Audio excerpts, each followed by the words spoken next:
Strategy नहीं है, ये इस समाज को जगाने का एकमात्र तरीका है। जब आप 5 साल लिटरली नरक की जिंदगी जी रहे हैं, 5 साल रो रहे हैं, यहाँ पढ़ाई नहीं है, रोजगार नहीं है, खाने को नहीं है, घर नहीं है, नाली नहीं, गली नहीं, और 5 बरस के बाद कोई आता है, जात का धर्म का नशा खिलाता है और उसको वोट दे देते हो। उस समय वो नशा उसको न चढ़े, उसको रोकने का एक ही उपाय है, बच्चों की कसम, कि अपने बच्चों के सर पर हाथ रखकर, और ये मैं पूरे सभा में हर गांव में कराता हूं, अपने बच्चों के सर पर हाथ रखकर बोलो। और लोग बोलते हैं, लोग बोल रहे हैं, हर गांव में बोल रहे हैं। भावुक करने वाली चीज है कि अपने बच्चों के लिए वोट दो, और मैं कहता हूं जिसको देना है दो। ये कभी नहीं कहा कि जनसुराज को दो, कभी नहीं कहा प्रशांत किशोर को दो, आगे भी नहीं कहूंगा।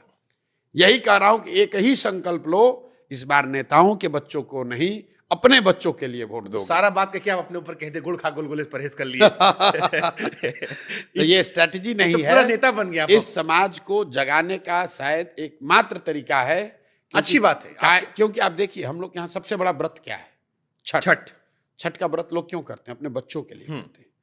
इस गरीब बदहाल बिहार में साल भर मजदूरी करने वाला आदमी एक बार जीवन में अगर उसको छुट्टी लेना है तो छठ में लेता है। क्यों? दिवाली नहीं आते, दिवाली में नहीं आएगा मैंने, हाँ। छठ, वो होली में नहीं आएगा, छठ में आएगा। हाँ। क्योंकि लोगों की ऐसी मान्यता है कि छठ से उनके बच्चों का कल्याण होगा। ठीक बात। इसलिए जनसुराज सिर्फ और सिर्फ बच्चों की बात कर रहा है। मैं अब इसी को क्वेश्चन पलटता हूं, इमोशनल बात पे इमोशनल सवाल पूछता हूं। आपने, प्रशांत किशोर जी कहते हैं अपने बच्चों के सर पे हाथ रख कसम खाओ। कसम नहीं खाओ, मतलब उनको देखो, अपने बच्चों के चेहरा को देखो और उसके आधार पर। अभी आपने एक बार कभी नहीं, कसम खा के मैं दूसरी चीज पूछता हूं। चल, हम सवाल अलग है। प्रशांत किशोर जी कहते हैं जिन्होंने बिहार को बदहाल किया उनको वोट ना दो, नेताओं को बच्चों की आंखों में देखो। प्रशांत किशोर जी अगर सिंगल मेजॉरिटी नहीं बना पाए तो क्या वो भी अपने बच्चों को कसम खाते कि मैं भी इन दोनों से नहीं जुड़ूंगा? मेरे बच्चे तो नहीं, मेरा एक बच्चा है। हाँ। मेरा एक ही बेटा है, और मैं आपको बता रहा हूं कि सवाल ही नहीं पैदा होता है। जनसुराज 200 ना बच्चों का आप कह रहे थे। मैं कह रहा हूं, हाँ। आ रहा हूं उस पर, पूरी बात सुन लीजिए। जनसुराज 243 सीट लड़ेगा, 242 नहीं। तो कोई अलायंस किसी भी तरह का सवाल ही नहीं पैदा होता है। प्री। दूसरा, मेरा अपना आकलन है कि जनसुराज या तो अर्श पर या फर्श पर। लेकिन अगर आपकी बात मान ही ले कि भैया कोई ऐसी स्थिति बन जाए कि आपकी पूर्ण बहुमत न बने, तो जनसुराज और प्रशांत किशोर 5 साल फिर पैदल चलेंगे, फिर लोगों को समझाएंगे, तभी वापस आएंगे। ये तो बात कर दी ना आपने, इसमें बच्चों को क्यों नहीं लाया? आप दुनिया के बच्चे बता रहे हैं। बिल्कुल कि आप अपने बच्चों का आंखों देखिए, आप भी अपने बच्चे को दिमाग में रखिए और आप कहिए कि मैं भी कह रहा हूं कि मैं अपने बच्चे को दिमाग में कह रहा हूं कि मैं बीजेपी, कांग्रेस, जेडीयू, आरजेडी से नहीं जुड़ूंगा। भाई हम इसको, आप जैसे ही मैं कहूंगा, आप कहोगे ये तो अरविंद केजरीवाल ने भी कहा था। अरे उनको छोड़ दीजिए, वो तो बदल गए। आप तो कह रहे हैं छोड़ दीजिए। मैं जो कह रहा हूं आप उसको लिख लीजिए। जनसुराज किसी से गठबंधन, किसी भी तरह का गठबंधन, ना प्री ना पोस्ट, चाहे पक्ष में हो या विपक्ष में हो। मैं कह रहा हूं अगर हमको 0 सीट आएगा तो प्रशांत किशोर 5 साल और चलने को तैयार हैं, लेकिन बिहार को बदले बगैर मानेंगे नहीं। चाहे हमको 5 साल चलना पड़े कि 2 साल चलना पड़े, बदले बगैर मानेंगे नहीं। अब ठीक है, अब जनता का एक और सवाल। आपकी सरकार बन गई, अब आपने कहा कि बिहार का बच्चा पलायन कर रहा है। आज बिहार की जो मैं बड़ी समस्या देखता हूं, लड़का पलायन करना पड़ता, छोटे छोटे पैसों के लिए दिल्ली में काम कर रहा है, स्वास्थ्य सुविधाएं बड़ी बदहाल है, स्कूल कॉलेजेस उस हिसाब से नहीं है, सब कुछ बदहाल है। हाँ, मतलब एक होता है कि प्रदेश में बदहाली है, बिहार में बदहाली में प्रदेश चल रहा है जी। अब ये कैसे बदल जाएगा? आपकी सरकार मान लीजिए बन भी गई, जैसे फिर मैं केजरीवाल जी को लाऊंगा। बिल्कुल केजरीवाल जी जब आए बिल्कुल ठीक बात, झोला था, अब कह रहे हैं जी हम क्या करें जी, सारी समस्या तो उधर थी। तो अब आप छोड़िए, आप हमसे ही पूछिए। हाँ, आप कैसे बदल दोगे? कैसे बदल देंगे? तो पहली बात की जो भी बदलने का रास्ता है, जो भी वादे हैं, जो भी आगे का प्रोग्राम है, जैसे मैंने आपको बताया कि इसका पूरा ब्लूप्रिंट जारी करेंगे। ये नहीं बताएंगे सिर्फ कि कहेंगे कि नौकरी दे देंगे, ये बताएंगे कि नौकरी कैसे देंगे, पलायन कैसे रोकेंगे। तो जो सबसे बड़ी समस्या है पलायन, मैं उसका एक आंसर देता हूं, क्योंकि अगर 200 बात पर बोलेंगे 2 घंटा लगेगा। हाँ, सही बात है। लोगों को लगता है पलायन कैसे रोक दीजिएगा बिहार में। सही बात है। मैं आपको बता रहा हूं कैसे रोक देंगे। कैसे? बिहार में श्रम का पलायन क्यों है, पहले इसको समझिए। बिहार में श्रमिकों का, मजदूरों का पलायन इसलिए है क्योंकि यहां से पूंजी और बुद्धि का पलायन है।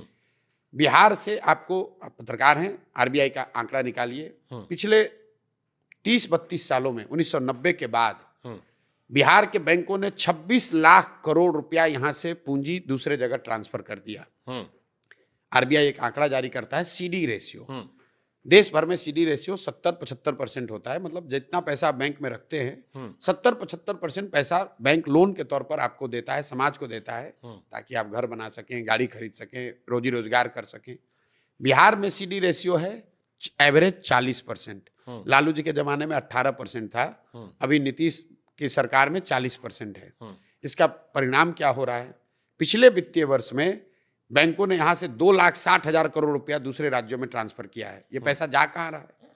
ये पैसा जा रहा है गुजरात, कर्नाटक, केरल, तमिलनाडु, आंध्र प्रदेश, तेलंगाना। वहां पर सीडी रेशियो कितना है? 90, 95, 100, 105। अब इसका असर क्या होता है? मान लीजिए कि अगर आपको लोन न मिले तो आप गाड़ी खरीद पाएंगे? अगर आपको लोन न मिले तो क्या आप अपना बिजनेस कर पाएंगे? अगर बिहार के लोगों को नोएडा में घर खरीदना है, उसको लोन नोएडा में मिल जाएगा, लेकिन बिहार के आदमी को पटना में घर बनाना है, बैंक वाला लोन नहीं देगा। तो जो पूंजी की उपलब्धता है वो सबसे जरूरी है। तो जो हम लोग बना रहे हैं कि 15 साल से कम उम्र के बच्चे को इतनी अच्छी शिक्षा दो कि वो व्यवस्था और राज्य पर बोझ ना बने।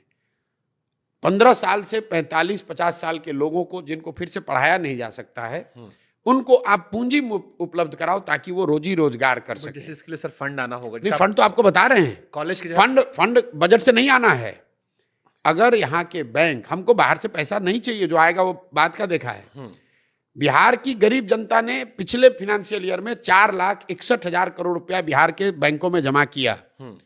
और अगर देश का औसत सीडी रेशियो आप देखेंगे तो बिहार में लोगों को 2,80,000 करोड़ रुपया लोन मिलना चाहिए था।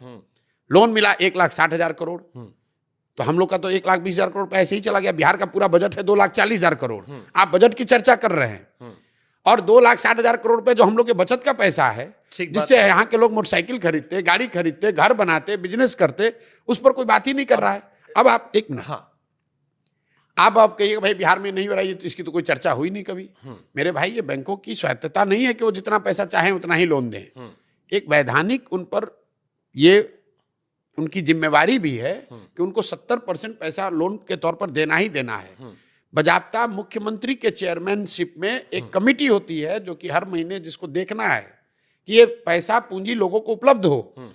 लेकिन बिहार में जैसे टीचर, दरोगा, डॉक्टर, इंजीनियर, अफसर बात नहीं सुन रहा है सरकार की, वैसे बैंकर भी नहीं सुन रहे हैं। एक मेरी बात पूरी होने दीजिए। आप इसका एक उदाहरण देखिए। मान लीजिए कि आप एक युवा हैं जिसको बाल काटने आता है बिहार में, आपके पास 20,000 रुपया है। आप बैंक में गए कि अगर हमको 80,000 रुपया लोन मिल जाए तो मैं एक सैलून डाल दूंगा, 4-5 लोगों को रोजगार भी दूंगा, अपना परिवार भी चलाऊंगा। बैंक से लोन मिला नहीं। अब आप 20,000 का इस्तेमाल कैसे करेंगे? 5,000 रुपया किसी जॉब के दलाल को देंगे, ठेकेदार को देंगे, जो आपको बॉम्बे में किसी सैलून में नौकरी दिलाएगा। 5,000 रुपया का ट्रेन का टिकट, बस का खरीदेंगे, वहाँ जाकर खोली में रहने का, स्लम में रहने का एडवांस देंगे। वो 20,000 का मूलधन भी गया, बॉम्बे में खर्चा हो गया। और जो आदमी यहाँ पर सैलून चलाकर एक छोटा व्यवसायी इंटरप्रेनर हो सकता था, 4 लोगों को रोजगार दे सकता था, अब वो बॉम्बे में जाकर मजदूरी कर रहा है, बाल वहाँ भी काट रहा है। बाल काटने उसको आता है, लेकिन वो बाल पूंजी के अभाव में मजदूर बन के काट रहा है। अगर उसको पूंजी होती तो बिहार में वो छोटा इंटरप्रेनर बन के होता है। आप नोएडा में देखिए, दिल्ली में देखिए, बॉम्बे में देखिए, जितने लोग काम कर रहे हैं, घर बनाने वाले, प्लम्बर हैं, इलेक्ट्रीशियन हैं, फॉल सीलिंग वाले, सब यूपी बिहार के लोग हैं। ठीक है। मेरे भाई, अगर बिहार में घर बनेगा तो वो लड़का दिल्ली में क्यों काम करेगा? मैं 100% और बिहार में घर कब बनेगा? पुराने जमाने में, हम लोग के पिताजी के टाइम में, उनके जनरेशन में घर कैसे बनता था? आपने 2 साल पैसा कमाया, कुछ पैसा बचाया, 4 कमरे बनवाए, फिर लिंटर करवाया, फिर पैसा आया तो 2 कमरे और बनवाए। अब क्या है? आप जाते हैं बैंक में, आपको 50 लाख रुपया लोन मिलता है, आप घर पूरा बनाते हैं। अगर उतने घर बन रहे हैं तो उतना ज्यादा सीमेंट कंज्यूम हो रहा है, उतने ज्यादा रोजगार के अवसर आ रहे हैं। तो जो हमारे साथ दुनिया भर के इकोनॉमिस्ट, जिनको मैंने साथ में जोड़ा है, जो हम लोगों ने मॉडल बनाया है कि अगर बिहार में पूंजी की उपलब्धता को ठीक कर दिया जाए तो बहुत बड़े पैमाने पर डिस्ट्रेस माइग्रेशन को रिवर्स किया जा सकता है। True, factual. मुझे ये बात समझ में भी आ रही जो आप बता रहे हो, मुझे समझ रहा हूँ। लेकिन फिर मेरे मन में एक बहुत मासूम सा सवाल आ रहा है जो शायद बहुत सारे दर्शकों के मन में आएगा कि ये बात आप नीतीश जी को क्यों नहीं समझा पाए? इसलिए नहीं समझा पाए, पार्टी में बड़े पद पर नहीं, बड़े पद पे नहीं थे। मैं नीतीश जी की सरकार 15 में बनी, सब मैं ही कर रहा था। हाँ। इसलिए नहीं कर पाए कि नीतीश जी जिस विचारधारा से आते हैं उनके लिए पूंजी जो है वो टैबू है। बिहार को जिन लोगों ने चलाया है, ये समाजवाद के नाम पर इनके लिए पूंजी, capital, capitalist, wealth creation itself is a taboo. They want to distribute wealth without thinking about कि अगर वेल्थ क्रिएट नहीं करोगे तो डिस्ट्रीब्यूट कैसे करोगे। तो समानता समाज में लाने के दो तरीके हैं। जो ऊपर है नीचे वाले को ऊपर खींच के सबको बराबर किया जा सकता है। तो बिहार में ये जो डिस्टॉर्टेड सोशलिज्म है, इसमें एक नई तरह की व्यवस्था बनाई गई। इसमें ये तय, इन नेताओं ने तय किया कि सबको नीचे ला दो, तो बन गया समतामूलक समाज। बिहार में पहले, मैं सरकारी विद्यालय में पढ़ा हूं बिहार में, हम लोग के यहाँ शिक्षा व्यवस्था बहुत अच्छी नहीं थी, कभी भी नहीं रही है। लेकिन हर प्रखंड में, जिले में आप लोगों से पूछिएगा, एक दो विद्यालय ऐसे थे जहां आप पढ़िएगा, पटना कॉलेज आ गए, पटना साइंस कॉलेज आ गए तो आपका जीवन बदल जाएगा। नेतरहाट यहाँ ही पर बिहार में था, जहाँ से 1500 से ज़्यादा IAS IPS एक स्कूल से निकले हैं। नोबा का एसोसिएशन, मुझे लगता है कि सबसे ज़्यादा IAS IPS अगर किसी एक स्कूल से आए होंगे वो नेतरहाट बिहार का स्कूल है। लेकिन ये जो जब ये नई समाजवादी समतामूलक व्यवस्था बनी तो इसमें नीतीश कुमार ने क्या किया कि शिक्षा को समतामूलक बनाने के चक्कर में हर गांव में इन्होंने विद्यालय खोल दिए, विद्यालय के नाम पर भवन बना दिए। नतीजा क्या हुआ, स्टेट के पास उतना रिसोर्स है नहीं कि उतनी बड़ी व्यवस्था को सपोर्ट करे। तो जहां भवन बना वहां शिक्षक नहीं है, जहां शिक्षक है वहां भवन नहीं है, जहां दोनों है वहां पढ़ाने की व्यवस्था नहीं है, जहां तीनों है वहां बच्चे नहीं है, जहां सब है वहां पढ़ाई नहीं है। मैं आपको सही बता रहा हूं, जहां सब है वहां पढ़ाई नहीं है। आप साइंस कॉलेज में चलिए, CB रमन ने वहां आकर लिखा है फिजिक्स के लैब में कि this is one of the finest physics lab I have seen at this level of college anywhere in east Asia. उस साइंस कॉलेज में लोग कहते हैं कि बिहार में नियोजित शिक्षक का क्वालिटी खराब है, इसलिए शिक्षा व्यवस्था खराब हो गया। कोई कहेगा कि खिचड़ी बट रहा है इसलिए खराब हो गया है। मेरा उनको सवाल होता है कि भाई खिचड़ी तो 6वीं क्लास तक बट रही है, 7वें 8वें क्लास में पढ़ाई क्यों नहीं हो रही है? नियोजित शिक्षक तो स्कूल में पढ़ा रहा है, पटना साइंस कॉलेज और पटना कॉलेज में क्यों नहीं पढ़ाई हो रही है? ये इसलिए नहीं हो रही है कि कहीं ना कहीं पिछले 25-30 साल में समाज और सरकार दोनों, मैं अंडरलाइन कर रहा हूं, समाज और सरकार दोनों की प्राथमिकता में शिक्षा है ही नहीं। सही बात। जो शिक्षा और शिक्षण संस्थान है बिहार में, वो सिर्फ सरकारी अनुदान और कुछ सहायता बांटने का केंद्र बन गए हैं।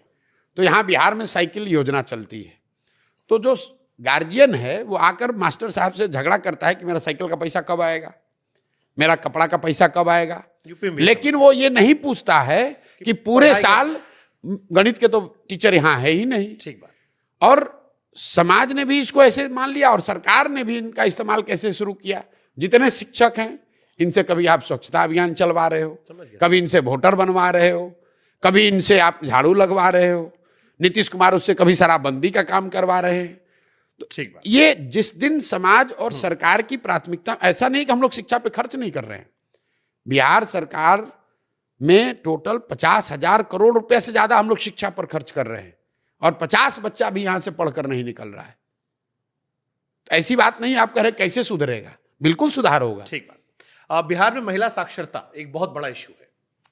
एक तो साक्षरता ही बड़ा इशू है, ऊपर से महिला साक्षरता उससे बड़ा इशू है। जी। आपकी पार्टी का संविधान बन रहा था, कुछ राहे बगाहे कहीं से कान में सुनाई पड़ा कि उसमें महिलाओं की भागीदारी कम है, कुछ ने कहा है, हमने कहा पूछ लेंगे सीधे आपसे, आप बता देंगे। महिलाओं की भागीदारी के बारे में आपकी पार्टी में क्या सीन है?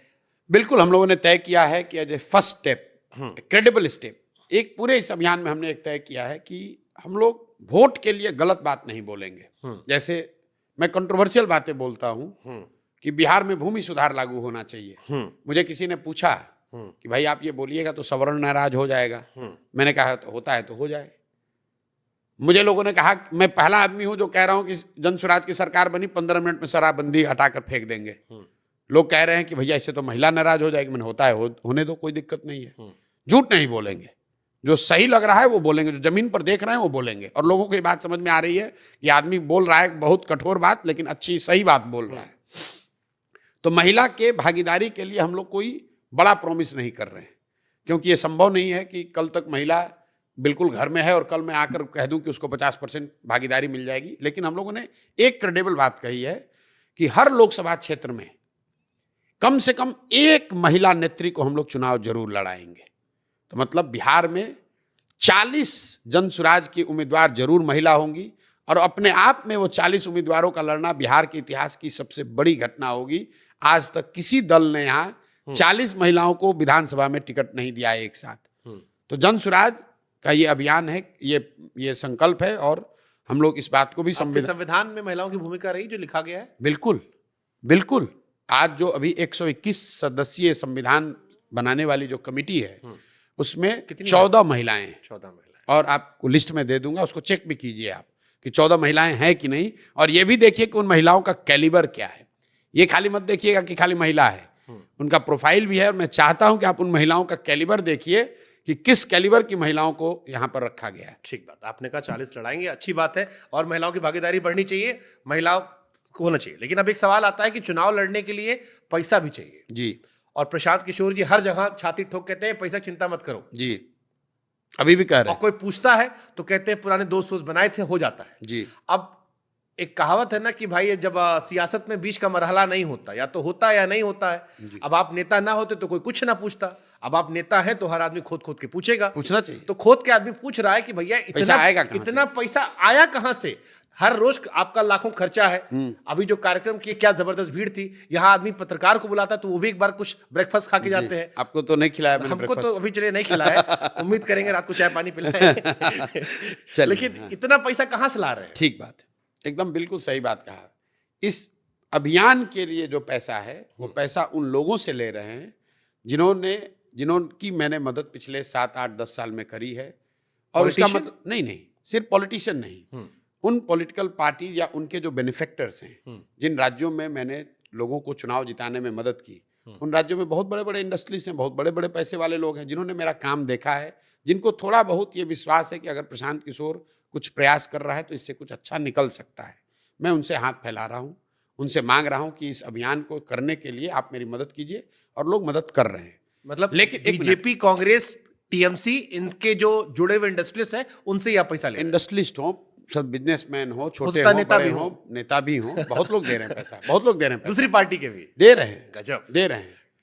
और सुनिए, लेकिन ये पैसा सिर्फ अभियान के लिए मांगा जा रहा है। जब ये दल बनेगा और हम लोग चुनाव लड़ेंगे, उसका पैसा कहाँ से आएगा? उस पैसे की जो व्यवस्था हम लोगों ने की है कि बिहार में जन सुराज का संकल्प है। जैसे आपने 2012-13 में पहली बार देखा सोशल मीडिया का प्रयोग, तो वैसे आप डिसेंट्रलाइज फंडिंग देखेंगे पहली बार बिहार में। हम लोग का लक्ष्य है कि 2 करोड़ बिहार के लोगों से 100 रुपया लिया जाएगा। हम लोग वो व्यवस्था बना रहे हैं कि आप अपने मोबाइल से 100 रुपया जन सुराज को भेजिए, 100 रुपया, ज़्यादा नहीं। और अगर 2 करोड़ लोग 100 रुपया देंगे तो 200 करोड़ रुपया जमा हो जाएगा, और वो पैसा काफ़ी है बिहार में गरीब से गरीब आदमी को भी चुनाव लड़ाने के लिए।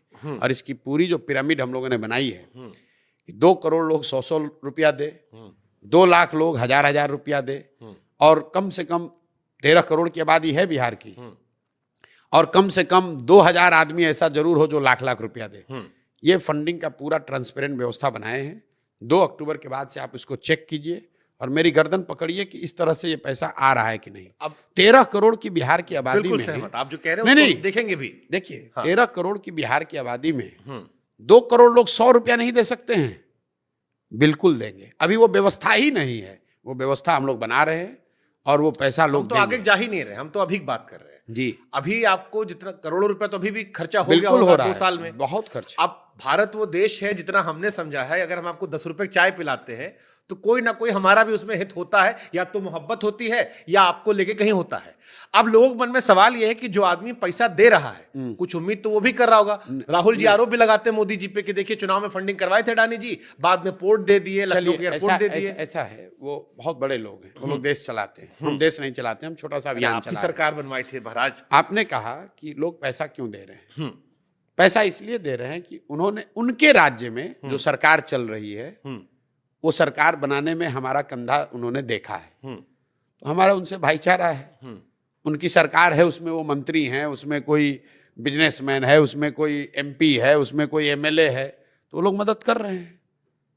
इसलिए नहीं कि उनको तो वही कांसीराम जी वाला फॉर्मूला मालूम है कि प्रशांत जी को तो 10 साल लगेगा बिहार जीतने में, तो अभी वो बिहार में कॉन्ट्रैक्ट नहीं खोज रहे हैं। क्लियर हो गया होगा ना? नहीं, वो तो जिसने काम किया होगा, पार्टी ने पैसा दिया होगा। मैं कह रहा हूं कि पार्टियों के जो बेनिफेक्टर्स हैं वो एक बहुत बड़ा, एक जैसे टीएमसी है, तो टीएमसी को पैसा देने वाला कोई एक व्यक्ति नहीं होगा ना भाई, वहां पर 50 लोग दे रहे हैं। उस 50 में 10 आदमी ऐसा भी हो जो कह रहे नहीं भाई प्रशांत किशोर आदमी ठीक है, ये प्रयास कर रहा है, इसने तो कोई हमसे पैसा नहीं लिया, हम चाहते थे टीएमसी जीते, टीएमसी जीत गई, उस समय तो इसको कोई पैसा हमसे लिया नहीं। दोस्त बना लिया आपने, दोस्त बनाए, और वो लोग पैसा दे रहे हैं, उनसे हाथ फैलाकर मांग रहे हैं। पहली बार जीवन में पैसा मांग रहे हैं लोगों से, कभी मांगा नहीं किसी से पैसा, मांग रहे हैं कि भाई बिहार में व्यवस्था बनानी है, दो पैसे दोगे तो सलाह दूंगा। निजी जिंदगी में कोई दोस्त है कि खाली 24 घंटे कोई नहीं, कोई नहीं, ये प्रोफेशनल फ्रेंड्स। प्रोफेशनल फ्रेंड तो सर गिवन डर नहीं लगता, मतलब प्रोफेशनल फ्रेंड कह लीजिए, एक्विंटेंस कह लीजिए, फ्रेंडशिप जिसको आप प्योर फॉर्म फ्रेंड्स तो नहीं कह सकते। बट बेनिफिट वाली दोस्ती जो होती, कई बार खून पीने वाली थी वाली, चल गए तो बढ़िया है चांद तक, अगर ना चल पाए तो खून पी जाएंगे जोक की तरह ही लोग। ऐसा ही है, लोग जीतते हैं तो दोस्त हैं, जब उनकी मदद के लिए नहीं खड़े होंगे तो हमारे खिलाफ भी लोग बोलते हैं। कुछ विषय है जिन पर आपकी राय जानना चाहते हैं जी। अभी जातिगत जनगणना की बात चल रही है, हालांकि संसद में जात पूछ ली गई, उस पर काफी बवाल हो गया जी, आपका क्या सोचना है? बिल्कुल जातिगत जनगणना के हम पक्ष में हैं, जातिगत जनगणना होनी चाहिए, लेकिन जातिगत जनगणना देश के विकास का पेनिसिया नहीं है जैसा लोग बता रहे हैं। अगर जातिगत जनगणना हो जाने मात्र से समाज का भला हो जाता तो पूरा देश जानता है कि बिहार में कौन लोग गरीब हैं। एससी एसटी की गणना तो हो रही है, सबको मालूम है कि एससी एसटी समाज में शैक्षणिक, आर्थिक, सामाजिक नजरिए से पीछे हैं, उनका सुधार क्यों नहीं हुआ? जो लोग ये कह रहे हैं कि जातिगत जनगणना होगी और देश का माहौल बदल जाएगा, सब कुछ ठीक हो जाएगा, वो तो ऐसे हुआ कि आप कह रहे हैं कि आप लाइब्रेरी में जाओगे और आइंस्टीन बन के निकल आओगे। अरे भैया, लाइब्रेरी में किताब है, उसको पढ़ोगे, पढ़ के इंटरनलाइज करोगे, तब तो कुछ कर पाओगे।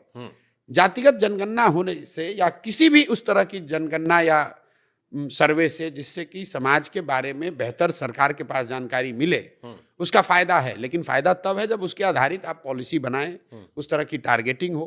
सिर्फ जातिगत जनगणना कराकर वोट लिए और सो गए तो भाई सबको पता है बिहार सबसे देश में गरीब राज्य है, किसको नहीं मालूम है? ये तो आपके पास गणना है कि यहाँ प्रति व्यक्ति आए 34,000 रुपए है, तो उसको सुधार दो पहले। तो जातिगत जनगणना के पक्ष में है, लेकिन मैजिक नहीं होगा, ये मैजिक नहीं है, और चुनावी फायदे के लिए जो लोग ये बात कह रहे हैं वो देश को गुमराह कर रहे हैं। भाई आप खुद 60 वर्ष सरकार में थे, आपको किसने रोका था जातिगत जनगणना कराने से? पिछला जो सेंसस हुआ था देश में, वो तो जातिगत जनगणना के आधार पर कराया ही गया था, उसको रिलीज नहीं किया कांग्रेस और यूपीए की सरकार ने। फिर मोदी जी आए हैं, तब तो इन्होंने सेंसस ही नहीं कराया अभी। लेकिन अगर हो तो जातिगत जनगणना हो, उसमें क्या दिक्कत है? ठीक, आप मुझे ये बताइए, किसको नहीं मालूम है कि किस जाति के कितने लोग कहाँ रहते हैं? दिन रात नेता यही चर्चा करते हैं लोग, और समाज को बेवकूफ बना रहा है कि जातिगत जनगणना होगा तब पता चलेगा। भाई हर बूथ पर लोगों को मालूम है किस जाति के कितने लोग रहते, दिन रात तो यही गणना लोग कर रहे हैं और समाज को बता रहे हैं भैया जातिगत जनगणना होगा, तो जैसे लग रहा है कि कोई नई डिस्कवरी हो जाएगी। भाई सबको पता है कि बिहार में जो अनुसूचित जाति समाज के लोग हैं वो सबसे गरीब और पिछड़े हैं। सबको मालूम है कि अति पिछड़ों की जनसंख्या यहाँ 35% है। संभव है कि आप जनगणना कराएंगे तो 1% ज्यादा होगा या कम होगा, लेकिन 30-35% यहाँ अति पिछड़ा समाज के लोग रहते हैं। ये बात कोई डिस्कवरी की नहीं है, ये तो पता है सबको भाई। ठीक, आरक्षण पर आपकी क्या राय है? क्योंकि एक वर्ग मानता है कि आर्थिक आधार पर आरक्षण होना चाहिए, जो गरीब है उसे मिले, उसको लेकर आपका क्या थॉट प्रोसेस है? बिल्कुल, जो संवैधानिक व्यवस्था बनी हुई है आरक्षण को लेकर, उसको आगे बने रहना चाहिए। अब लोगों का तर्क ये है कि संविधान में तो इसका प्रोविजन 10 साल 20 साल के लिए किया गया था। बिल्कुल नहीं, संविधान में 10 साल के लिए व्यवस्था या 20 साल के लिए की गई थी, लेकिन उसके साथ में ये भी लिखा गया था, ये शायद उनकी आशा अपेक्षा रही होगी कि 10 साल में ये सामाजिक विषमता दूर हो जाएगी। तो अगर आपने पहले 10 साल में पंचवर्षीय योजना में कहा कि देश से गरीबी उन्मूलन कर दिया जाएगा, गरीबी उन्मूलन नहीं हुआ, तो क्या आप गरीबी उन्मूलन के प्रयास बंद कर देंगे? तो अगर आरक्षण से जो लाभ, जो स्थिति, जो आउटकम संविधान बनाने वालों लोगों ने किया होगा वो नहीं मिली, तो आपको आरक्षण को जारी रखना है। कब तक जारी रखना है? तब तक जारी रखना है जबकि उन वर्गों को जो कि जिनको आरक्षण मिल रहा है उनकी सामाजिक, शैक्षणिक, आर्थिक स्थिति सामान्य वर्ग के बराबर ना हो जाए। जब बराबर हो जाए तो आप हटा लीजिए आरक्षण। ठीक। जॉब प्रमोशन में रिजर्वेशन होना चाहिए, प्राइवेट कंपनीज में रिजर्वेशन होना चाहिए। जन स्वराज में हम लोग इसके आगे जाकर बोल रहे हैं। मान लीजिए कि आपने जॉब में रिजर्वेशन दे दिया, इतनी बड़ी राजनीति होती है। बिहार में 13 करोड़ की आबादी में सरकारी नौकरियों में 23 लाख लोग हैं। चपरासी से लेकर मुख्य सचिव तक सबकी गणना कर लीजिएगा तो टोटल 23 लाख लोगों को बिहार में सरकारी नौकरी है। प्रतिशत के टर्म में हुआ 1.97%। मतलब 98% आदमी को तो सरकारी नौकरी से कोई लेना देना ही नहीं है, ना उसको मिला है ना आगे मिलने वाला है। और उसी 2% में रिजर्वेशन 20% होना चाहिए कि 60% होना चाहिए, उसी में लड़ा लड़ा कर पूरे समाज को मार दिया। अब लोग कहते हैं भैया प्राइवेट सेक्टर में भी होना चाहिए, चलो उसको भी जोड़ दो। अगर आप प्राइवेट सेक्टर में भी रिजर्वेशन कर दो तब भी 25% होगा, 30% होगा। भाई 40% समाज है जो इसके पास ना सरकारी नौकरी है, ना उसके पास प्राइवेट नौकरी है, ना उसके पास जमीन है, ना शिक्षा है, उसको तो इसका लाभ मिल ही नहीं सकता है। तो समानता की जो बात है, जो जन स्वराज के संविधान में हम लोग लिख रहे हैं, जो कह रहे हैं कि अगर आप समानता की बात कर रहे हैं तो समानता का अधिकार शिक्षा में, भूमि में, पूंजी में, ये तीनों में होना चाहिए। तभी आपको सरकारी नौकरियों में या प्राइवेट नौकरियों में आरक्षण के साथ साथ अगर ये तीनों करोगे तभी आपको समाज में समता मूलक समाज की जो परिकल्पना लोग करते हैं तभी वो आपको देखने को मिल सकती है। और जनस्वराज आएगा तब जब टिकट से चुनाव लड़ेंगे। अब जनता पूछती है कि जनस्वराज में टिकट पाने का क्या आधार होगा, क्यों ये सवाल बता रहा हूं, क्योंकि बहुत सारे यूट्यूबर्स थे जो मुझसे कहे कि प्रशांत जी ने कहा था कि सारे यूट्यूब पत्रकारों को बचा लेंगे, कोई केस हुआ बाद में भुला गए। फिर कुछ लोग कहे कि वाईफाई लगवाने कहे थे, वो भी नहीं लगवाए हमारे लिए। अब वो कह रहे हैं कि हमको डर लग रहा है कि प्रशांत जी के इर्द गिर्द बड़े बड़े अधिकारी रहते हैं और कई सारे, अब कर्पूरी ठाकुर जी के शायद कोई खानदान से भी आपके यहाँ ज्वाइन कर लिया है या कई और दूसरी पार्टी से। अब वो कह रहे हैं वो बाकी पार्टी से भी लेने लगे हैं। तो फिर हम लोग को डर है कि जो युवाओं में उम्मीद थी कि झंडा हम बुलंद किए, टिकट नेताजी का लड़का ले जाएगा। देखिए ऐसा है, मैंने जन स्वराज अभियान जब शुरू हुआ तो एक स्टडी कराया था, एक आंकड़ा जारी किया था। पिछले 30 वर्ष में बिहार में जितने लोग सांसद विधायक बने हैं वो किसी भी दल से बने हो, सिर्फ 1250 परिवार के लोग ही, ये रिवीलिंग डेटा है, सिर्फ 1250 परिवार के लोग ही बिहार में सांसद विधायक पिछले 30 वर्ष में बने। दल कोई भी रहा हो। आपको एक उदाहरण देता हूं। यहां पर अभी डिप्टी सीएम है सम्राट चौधरी जी, वो भाजपा के नेता हैं। सम्राट चौधरी जी कौन है? इनके पिताजी हैं शकुनी चौधरी। शकुनी चौधरी जी जब कांग्रेस का राज था तो उसमें विधायक और मंत्री थे। जब लालू जी का राज आया तो शकुनी चौधरी जी उसमें भी विधायक मंत्री बने। जब नीतीश जी का राज आया तो उसमें भी विधायक मंत्री शकुनी चौधरी बने। जब मांझी जी बने तो उसमें भी शकुनी चौधरी विधायक मंत्री थे। और आज जब भाजपा को भी बनाना हुआ तो उसको भी कोई सामान्य कुशवाहा नहीं मिला, उसको शकुनी चौधरी का बेटा ही मिला। तो कुछ चंद परिवारों का राजनीति पर ऐसा कब्जा है कि उससे बाहर राजनीति जाती ही नहीं है। आपको लगता है कि हम कांग्रेस को हटाकर लालू को लाए, लालू को हटाकर नीतीश को लाए, लेकिन उनके मंत्रिमंडल में, उनके सरकार में, उनके विधायक दल में वही लोग हैं जो पिछले थे या उनके चट्टे बट्टे ही हैं, उनके परिवार वाले हैं। अब आपका आधार। तो जन स्वराज ने यह कहा कि नहीं, कम से कम 2/3 लोग ऐसे लोग चुनाव लड़ेंगे। 243 में 2/3 लोग ऐसे चुनाव लड़ेंगे जो जीवन में पहले कभी चुनाव नहीं लड़े हों, जो ज्यादातर लोग राजनीतिक पृष्ठभूमि के भी नहीं होंगे। अब आप ये कहेंगे 100% क्यों नहीं? इस पर भी बड़ी लंबी चर्चा चली है कि भैया इन 1200 परिवार को तो आप बैन ही कर दो। हाँ, लोग ये कहते हैं जो उसमें आके, लेकिन जब सब बदल रहे तो ये भी बदल दो। लेकिन बहुत चर्चा के बाद लोगों ने कहा कि नहीं, इसको अगर संविधान में हम लोग लिख देंगे तो उन 1250 परिवारों के साथ ये गलती हो जाएगी, नाइंसाफी हो जाएगी। उसमें संभव है कि बहुत कुछ अच्छे लोग भी हों, ठीक बात। तो लेकिन 2/3 सीट निश्चित तौर पर उन लोगों को मिलेगा जो राजनीतिक तौर पर पहले चुनाव नहीं लड़ते रहे, नए चेहरे आपको देखने को मिलेंगे। उसमें कोई क्राइटेरिया होगा ना सर कि गरीब है, जात से है, पैसा वाला है, या जो पैसा दे रहा है? नहीं, पैसा तो यहाँ कोई दे ही नहीं रहा है। तो हम घर घर जाकर कह रहे हैं कि तुम भाई आओ, हम पैसा हो, हमको टिकट ना मिला, हमके प्रशांत जी हमको लड़वा दीजिए। हाँ बिल्कुल ठीक बात है, डर तो है। हाँ, तो इसको खत्म करने के लिए जन स्वराज ने नई व्यवस्था बनाई। जब दल बनेगा तो उसके 2 महीना के अंदर हर विधानसभा क्षेत्र से 5 से 7 नाम सार्वजनिक कर दिए जाएंगे कि ये जन स्वराज के संभावित उम्मीदवार हो सकते हैं। और उन 5-7 लोगों में जनता के पास साल भर ये अवसर होगा चुनने का कि इसमें सबसे बेहतर और काबिल व्यक्ति कौन है जो जनसुराज का उम्मीदवार होना चाहिए। मैं आपको उदाहरण देना चाहता हूं कि आप बताइए कि अमेरिका में रिपब्लिकन पार्टी का उम्मीदवार, प्रेसिडेंशियल उम्मीदवार कौन होगा, ये कोई एक कमेटी तो तय नहीं करती है।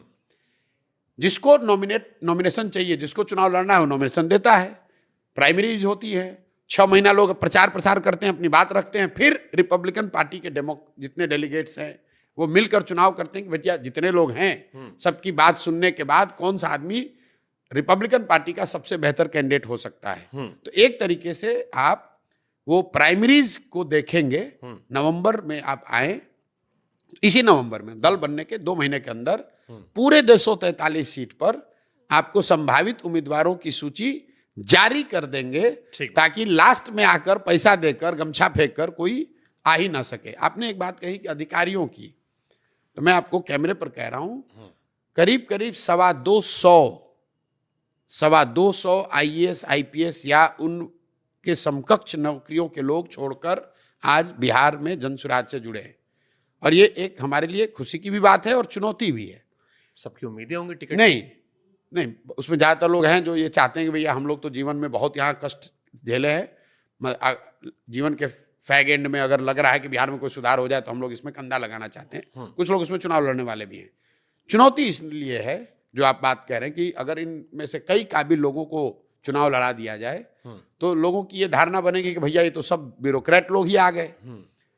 खुशी की बात यह है कि भाई इतने पढ़े लिखे समझदार लोग, अच्छे लोग, कम से कम उनको ये हम लोगों ने होप तो दिया है कि भाई बिहार में भी कुछ हो सकता है। एक प्रयास तो हो रहा है। लोग रिटायरमेंट के बाद 10 साल से कोई दिल्ली में है, कोई लखनऊ में है, कोई हैदराबाद में छोड़कर आ रहा है, कह रहा है ना भैया पहली बार उम्मीद जगी है, बिहार में कुछ हो रहा है, इसमें तो कंधा जरूर लगाएंगे। तो मैं उनको भगा भी नहीं सकता हूँ। उनके अनुभव का, उनकी विद्वता का लाभ भी मिलना चाहिए, लेकिन ऐसा नहीं है कि वही लोग चुनाव लड़ेंगे। उस पर भी बिल्कुल समझ बनी हुई है कि ज़्यादातर लोग उसमें चुनाव नहीं लड़ने वाले। मतलब बिहार हम पहली बार है, लेकिन सवाल सब बिहार का सही लाए इसका मतलब। हाँ बिल्कुल ठीक, आप सवाल जनता से पूछ रहे हैं। आप बिहार में फॉलो किए जाते हैं इतने, इसीलिए हम सब लेके आए। नहीं, आपके जो शो पर सेलिब्रिटी लोग या बड़े बड़े चेहरे आकर जनसुराज की तारीफ कर रहे हैं, वो हवा में नहीं कर रहे हैं। वो हमारे मित्र हैं ऐसा इसलिए नहीं कर रहे हैं। हम उनको पैसा नहीं दे रहे हैं, वो हमारे पीआर एजेंट नहीं हैं। जैसे उनको लग रहा है कि बिहार में कम से कम प्रयास तो कोई कर रहा है।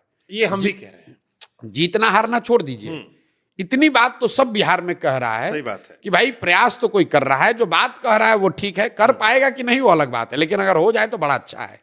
इतनी बात ये सब कह रहे हैं। और उसके बाद जो सवाल बच रहे हैं वो हम आपके सामने पेश कर रहे हैं। अब एक सवाल और आया कि प्रशांत किशोर जी, अब रात के 12 बजने वाले हैं। आप हर सवाल पे हमको सवाल हम थोड़ा हमको पॉज करना पड़ता है ना, आप पूरा डिटेल देते हैं इसलिए हम रुक जाते हैं। सवाल भी नहीं छोड़ सकते, इतना दूर 1000 किलोमीटर आए हैं।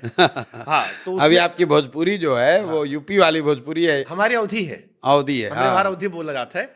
यहाँ भोजपुरी, गोरखपुर से आगे भोजपुरी है, हमारे बाहर अवधि बोला जाता है। हाँ ठीक बात, ठीक है। एक मुस्लिम अपीजमेंट की बात चल रही है। कई सारे मुस्लिम लड़कों ने मुझे मैसेज किया कि प्रशांत किशोर जी ने हर रैली, हर भाषण में कहा कि, या पिछड़ों को कहा कि देखो तुम लोग इन्हीं को तो वोट देते हो आखिर में। ये बात वो सवर्णों से नहीं कहते। वो बातें, उनकी जो बातें होती है, टारगेट जो होता है वो तेजस्वी यादव, आरजेडी या मुसलमान या शेड्यूल कास्ट उनको होता है। वो अपनी जात वालों को नहीं बोलते या बीजेपी के टुवर्ड उतना नहीं दिखाते जितना ऐसा लगता है कि तेजस्वी यादव ही मुख्यमंत्री हैं, सारी दुश्मनी तेजस्वी से उनकी है। नहीं, ऐसी बात नहीं है।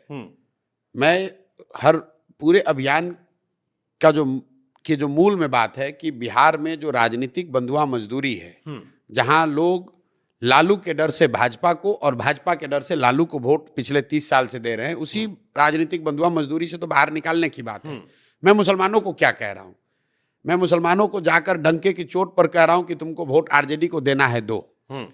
लेकिन प्रशांत किशोर की बात मानो ना मानो, जो बात आपके पैगंबर साहब ने बताई, जो बात इस्लाम में बताई गई है सियासी मामलों के बारे में, कम से कम उस पर गौर फरमाइए। मुसलमान आज बिहार में मतलब दलितों के बाद सबसे ज्यादा गरीब और फटेहाल है। फिर भी मुसलमान आरजेडी को वोट देता है।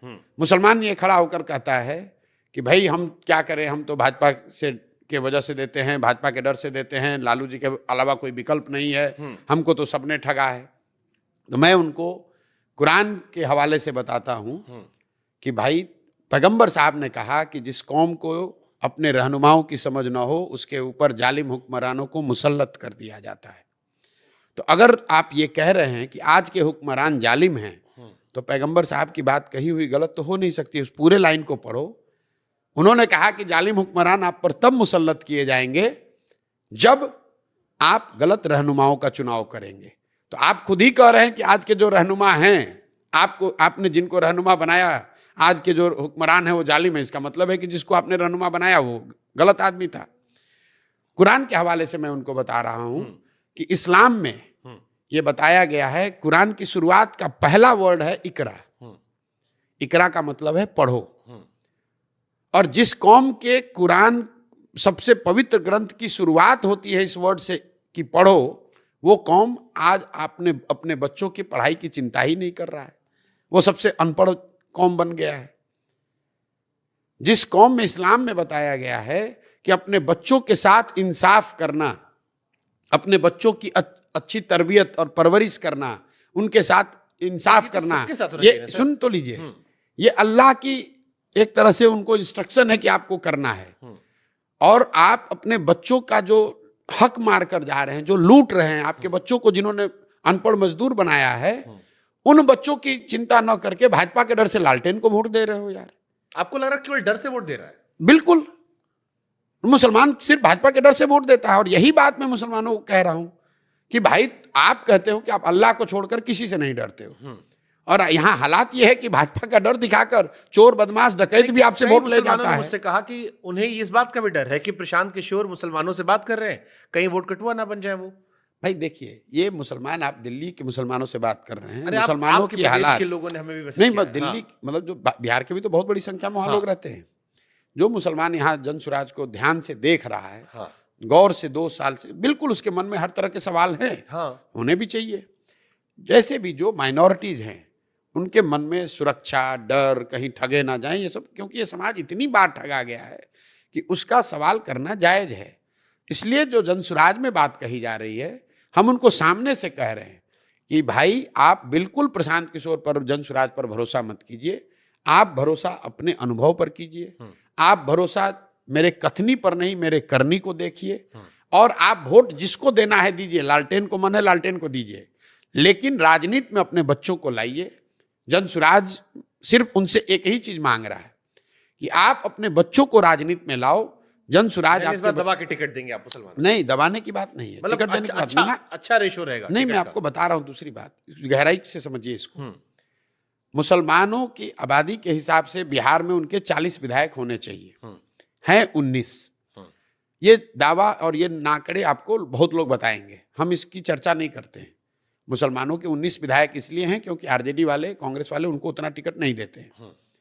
जो उनका वोट लेते हैं उनको टिकट नहीं देते हैं। मुसलमान समाज के लिए चिंता का कारण ये है कि आबादी के हिसाब से उनके 1650 मुखिया होने चाहिए बिहार में। बिहार में 1200 से कम मुस्लिम मुखिया हैं।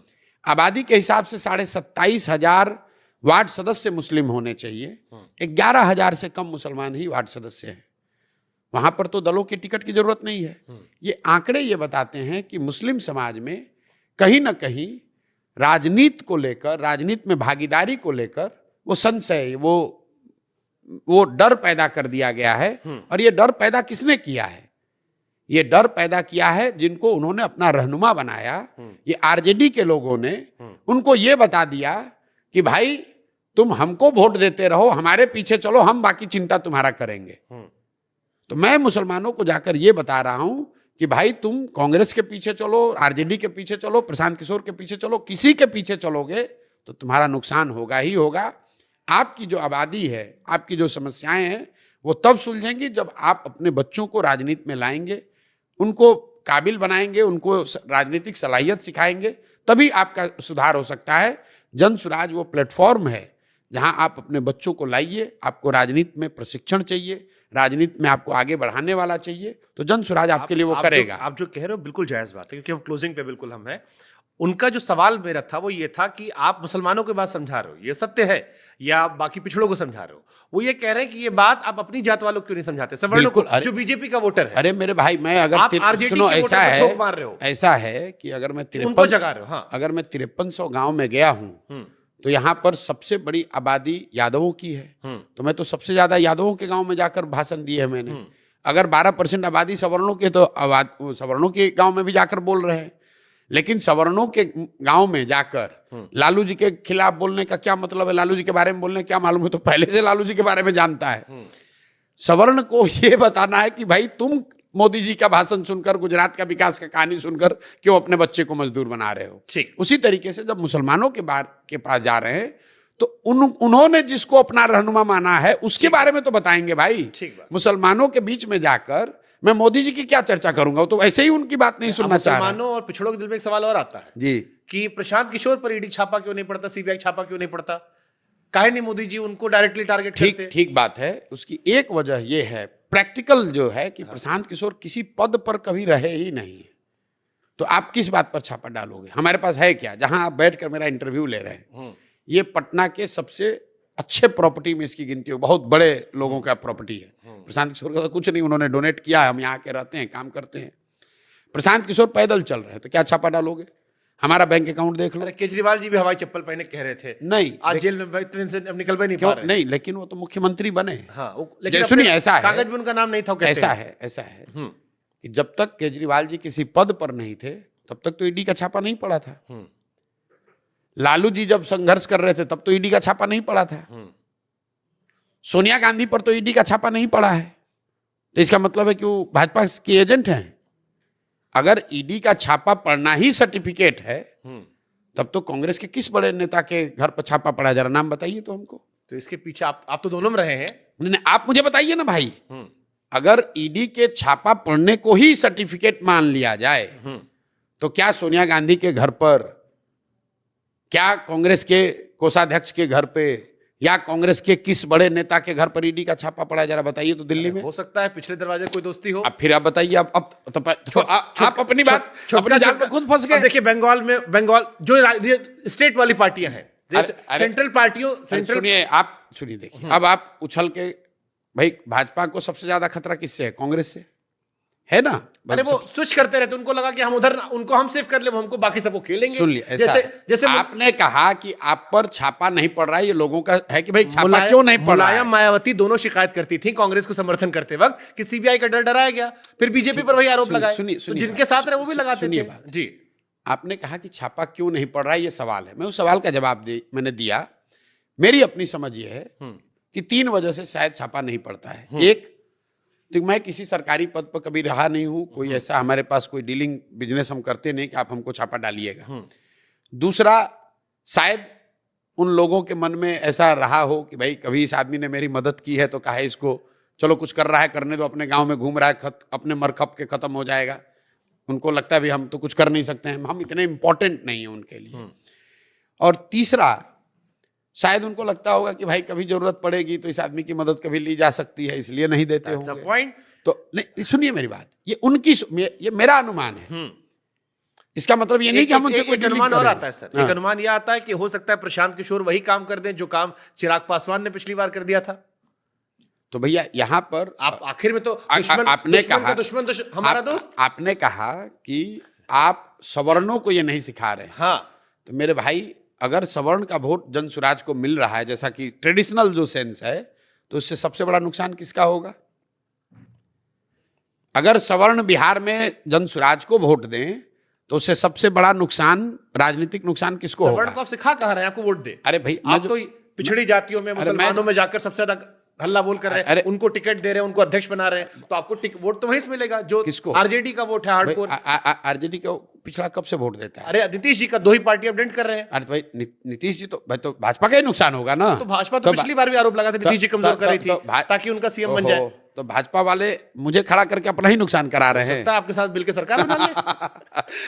चलिए ठीक है, अब आखिरी एक थोड़ा सा देखिए, हंसी मजाक का सेगमेंट। शंकाओं का तो कोई अंत नहीं है, और मैं कितना भी कुछ कहता रहूं, जिसको जो कहना है वो कहेगा। सही बात। अल्टीमेटली सत्य की एक अपनी ताकत है। सही बात है। और सत्य ये है कि हमने अपना जीवन अभी 8 साल 10 साल जो भी लगे वो बिहार को सुधारने के लिए लगाया हुआ है।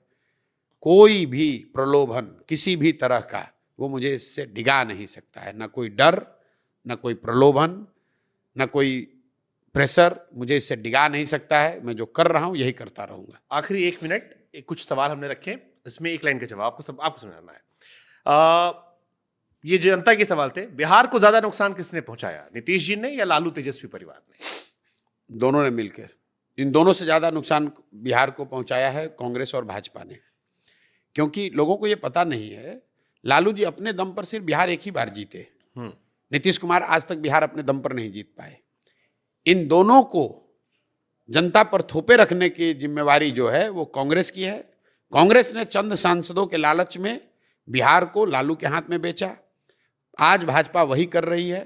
12-15 सांसदों के लिए, अपने समीकरण के लिए उन्होंने बिहार की जनता को नीतीश के हवाले करके छोड़ दिया है भुगतने के लिए। ठीक है, ज्यादा डेमोक्रेटिक कौन है, नरेंद्र मोदी या ममता बनर्जी? ज्यादा डेमोक्रेटिक कौन है? हमने कहा थोड़ा ट्विस्ट दे। मतलब फिनिश लाइन पर आपको देखना पड़ेगा। लेंस लगा तो करके डेमोक्रेसी पूछा, ज्यादा डेमोक्रेटिक मैं वही तो कह रहा हूँ, एकदम जैसे होता है ना टाई हो गया। अब लेंस लगा कर देखना पड़ेगा थर्ड एम्पायर को भेज तो के। अंदर से देखिए ना। नहीं, देखिए नेताओं में इस तरह के कंपैरिजन का कोई मतलब नहीं है। ठीक है। दूसरी बात है कि ममता बनर्जी मुख्यमंत्री हैं, नरेंद्र मोदी प्रधानमंत्री हैं। उस नजरिए से भी ममता बनर्जी कितनी ऑटोक्रेटिक होंगी वो जब प्रधानमंत्री बनेंगी तब देखा जा सकता है। तो मोदी जी की तुलना अगर हो तो इंदिरा गांधी से की जा सकती है। ममता बनर्जी से तुलना तो कैसे की जाएगी? ममता दीदी खिलाफ आप नहीं जा रहे सर? नहीं, क्योंकि ममता बनर्जी मुख्यमंत्री हैं, खिलाफ और पक्ष की बात नहीं है। आप मुख्यमंत्री की तुलना कर रहे हैं प्रधानमंत्री के तौर पर। मैं तो पार्टी के अंदर डेमोक्रेसी की बात कर रहा हूं, स्टाइल ऑफ वर्किंग में डेमोक्रेसी। मैं तो देश के हिसाब से बात ही नहीं कर रहा। मैं आपको बता रहा हूं, किसी भी पार्टी में बाय एंड लार्ज कहीं पर यहाँ इंटरनल डेमोक्रेसी है नहीं। वो थोड़ा कम या ज्यादा ठीक बात, एक ही बात है। ठीक बात। योगी आदित्यनाथ और अमित शाह में आपकी नजर में, बिकॉज अब मैं आपसे जनस्वराज थोड़ा हटकर ही पूछ ले रहा हूं ज्ञान लेने के लिए, आपकी नजर में बीजेपी का फ्यूचर कौन है? क्योंकि अभी बड़ा चर्चा चल रही है कि कुछ अंदर खाने चल रहा है। देखिए, ये सवाल पहले भी पूछा गया है दूसरे शब्दों में, नॉट एज दिस ऑब्जेक्टिव कि ये होंगे कि ये होंगे। मैं ये नहीं जानता हूं कि कौन होगा। मैं इतना जानता हूं कि भाजपा का लीडर जो भी होगा वो नरेंद्र मोदी से ज्यादा हार्डलाइनर होगा, क्योंकि उनकी लीडरशिप की ट्रेजेक्टरी बिल्कुल क्लियर है। पहले वाजपेयी और आडवाणी का कॉम्बिनेशन था, फिर आडवाणी जी और मोदी जी का कॉम्बिनेशन हुआ, फिर आप देख रहे हैं कि अब मोदी जी और अमित शाह का कॉम्बिनेशन है, अमित शाह और योगी जी का कॉम्बिनेशन। तो ये ट्रेजेक्टरी बिल्कुल क्लियर है। जो भी नेता होगा वो मोदी जी से ज्यादा हार्डलाइनर होगा। ठीक है। किसकी आइडियोलॉजी देश के हित में है, नेहरू जी की वाली आइडियोलॉजी या सावरकर जी वाली? नेहरू जी बहुत बड़े लीडर थे और मतलब there is a reason why he is called the architect of modern India. तो अगर मुझे चुनना हो तो मैं तो निश्चित तौर पर नेहरू जी की आइडियोलॉजी तो नहीं कहूंगा, लेकिन जो महात्मा गांधी की आइडियोलॉजी है, और महात्मा गांधी का मैं अंधभक्त हूँ, तो महात्मा गांधी ने अगर नेहरू जी को चुना था तो मैं मानूंगा कि नेहरू जी में वो सारे गुण रहे होंगे। वो सबसे सही व्यक्ति उस समय कालखंड में रहे होंगे देश को चलाने के लिए, तभी महात्मा गांधी ने उनको चुना होगा। राहुल गांधी, केजरीवाल, ममता बनर्जी, कौन ज्यादा विपक्ष का बेहतर नेता जो मोदी जी से? भैया, आज लोकसभा में देश में विपक्ष के नेता राहुल गांधी हैं, तो स्वाभाविक तौर पर राहुल जी को आप कैसे देखते हैं आप? क्योंकि कुमार विश्वास जी से बात कर रहा था, he said he is a great guy, I have met him, he is a great guy, but I still believe कि उन्हें फोर्स किया गया पॉलिटिक्स में, that was why he is not able to, वो जो कहते हैं ना, ब्लास्ट कर देना, फोड़ देना। देखिए, हमारी क्या विसात है कि हम राहुल गांधी पर टिप्पणी करें। आपने काम, लेकिन बहुत काम किया है। हाँ। साथ काम उनके साथ तो बहुत नहीं किया है, लेकिन मतलब उनको जानते हैं, कई घंटों बिताए उनके साथ। मतलब राहुल गांधी देश के ऑपोजिशन के लीडर हैं, लेकिन मैं ऐसा नहीं मानता हूं कि he has arrived as a leader. मैं आपको स्टिल आपको एक आंकड़ा दे देता हूं। इंदिरा जी की सबसे बड़ी हार हुई 1977 में, तो उस सबसे बड़ी हार में इंदिरा जी के नेतृत्व में कांग्रेस को 154 सीट मिला था। राहुल जी के नेतृत्व की ये सबसे बड़ी जीत है कांग्रेस की, उनको 99 सीट मिला है। That tells you the difference, that tells you the distance he has to cover. But they are celebrating for that कि इस नो बार आप मैंने जो बात कहनी थी कह दी। आप सेलिब्रेट करें, रोए, रिफ्लेक्ट करें, वो आपका निर्णय है। ठीक। मैं आपको ये कह रहा हूं कि इंदिरा जी की सबसे बड़ी हार में कांग्रेस को 154 सीट मिला था। राहुल गांधी की सबसे बड़ी जीत में कांग्रेस को 99 सीट मिला है। That shows the distance Rahul Gandhi has to cover as a leader to emerge as the popular choice of the country. Second last question, Narendra Modi और अटल बिहारी वाजपेयी में बीजेपी का सबसे बड़ा नेता कौन आपको लगता है versus ये तो भाई बीजेपी वाले ही आपके हिसाब बताएंगे। से? तो आप एनालिस्ट नहीं, एनालिस्ट तो मैं हूं नहीं, ये तो वही लोग बताएंगे कौन ठीक है। बड़ा नरेंद्र नेता मोदी होगा। क्या इस चुनाव के बाद कमजोर हुए हैं, डिक्लाइन शुरू हुआ अभी, या नहीं, आपको ये- लगता है कि ही विल कम बैक नहीं, स्ट्रॉन्गर? मोदी जी इससे पहले भी मैंने आप इंटरव्यू आप उठाकर देख लीजिए, सारे आंकड़े डेटा बता रहे हैं, एनालिटिक्स बता रहा है कि मोदी जी की जो फॉलोइंग थी, जो उसकी इंटेंसिटी ऑफ सपोर्ट थी, वो पिछले 4-5 सालों से कम हो रही है। और हर इंटरव्यू में ये हम लोग बता रहे हैं। मैंने एक आंकड़ा दिया था कि 2014 से 2019 के बीच में बीजेपी का अंडर परफॉर्मेंस असेंबली इलेक्शंस में, जहां मोदी जी खुद के लिए नहीं अपने पार्टी के साथियों के लिए वोट मांग रहे हैं, वहां पर बीजेपी का अंडर परफॉर्मेंस था 3 परसेंटेज पॉइंट। 2019 से लेकर 2024 के बीच में जो चुनाव हुए विधानसभा के, उसमें बीजेपी का अंडर परफॉर्मेंस घट के हो गया करीब करीब 9.5% परसेंटेज पॉइंट।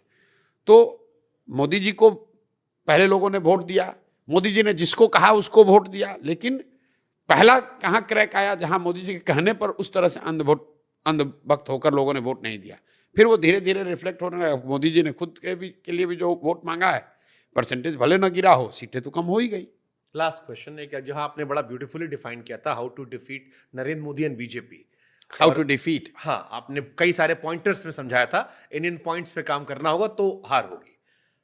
आपकी नजर में, क्योंकि आप कह रहे हो डिक्लाइन मोदी जी का हो रहा है, थोड़ी इंटेंसिटी कम हो रही है, आने वाले टाइम में कौन सा लीडर आपकी नजर में आपको लगता है कि यार ये रिप्लेस कर सकता है नरेंद्र मोदी जैसे व्यक्तित्व को? देखिए, still he is larger than life when you compare to other. मैं आपको बताऊं, आज के परिप्रेक्ष्य में भाजपा को कोई भी एक दल अगर कोई चुनौती दे सकता है अकेले या किसी फॉर्मेशन में, तो कांग्रेस ही है।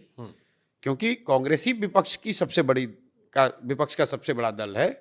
तो अगर कोई भाजपा को चुनौती देगा, हराएगा, चुनौती तो सब दे ही रहे, तो अगर हराने की बात है तो किसी ना किसी को कांग्रेस से ही हराना पड़ेगा। It can be Rahul Gandhi और समवन एल्स। नहीं, it can be Rahul Gandhi, it can be anybody else. ठीक है, जाते थे सर। आपके जूतों पर लोगों की बड़ी नजर रही है। अभी तो चप्पल पहना आपने। बहुत लोग हमसे कहे कि एक ही कंपनी जूता काहे पहनते हैं, और फिर ये भी कहे कि जरा पूछ लेना कि 5000 किलोमीटर चलने में कितना जूता घिसा। तो जूते तो मैंने मेरे सारे ब्रांड ट्राई कर लिए। हाँ। क्योंकि लोग आकर गिफ्ट देते हैं। हाँ। तो लोगों को पता है कि जूतों की चलने में बहुत जरूरत है, तो जो आके देता है वो जूता ही देता है। हाँ। नाइकी भी मैंने यूज किया है और कुछ दूसरे ब्रांड्स भी यूज किए हैं। ज्यादातर मैं एसिक्स के जूते यूज कर रहा हूँ। और जूते घिसने की जहां तक बात है, चूंकि हम लोग गांव के घटिया रोड पर चलते हैं, तो जूतों की एवरेज लाइफ, मतलब एसिक्स के सबसे अच्छे जूतों की लाइफ भी यहाँ 4 महीना मैक्सिमम है। तो आप ये मानकर चल सकते हैं कि जब हम लोग 4 महीने 5 महीने चलते हैं तो जूता खराब हो जाता है। तो उस हिसाब से आप जोड़ लीजिए 7 या 8 जूते फट गए होंगे। Thank you so much Prashant ji, Thank lovely you. Talking to you. Same रात के here. 12 बज गए, लेकिन मैंने इस 2 घंटे की चर्चा का बड़ा लुत्फ उठाया। उम्मीद करता हूँ दर्शक भी उतना ही आनंद लेंगे। All the best, thank you. Thank you so much sir.